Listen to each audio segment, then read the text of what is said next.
మ్యాన్రవ headlines. జాతీయ జెండా ఎగురవేసిన CM Revanth Reddy. 78వ స్వాతంత్ర్య దినోత్సవం సందర్భంగా హైదరాబాద్ గోల్కొండ కోటపై జాతీయ జెండాను తెలంగాణ సీఎం రేవంత్ రెడ్డి ఆవిష్కరించారు.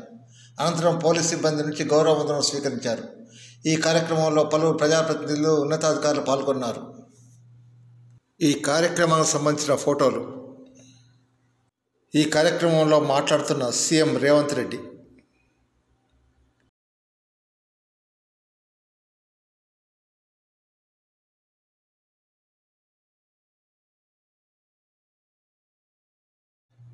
స్వాతంత్ర దినోత్సవాల్లో పాల్గొన్న సీఎం కుటుంబ సభ్యులు. విద్యార్థులకు స్వాతంత్ర దినోత్సవ శుభాకాంక్షలు చెబుతున్న సీఎం రేవంత్ రెడ్డి. జాతీయ పతాకావిష్కరణ అనంతరం గౌరవ వందనం చేస్తున్న సీఎం రేవంత్ రెడ్డి. పోలీసు అధికారులతో సీఎం రేవంత్ రెడ్డి. చిత్రంలో సిఎస్ శాంతకుమారి తదితరులు.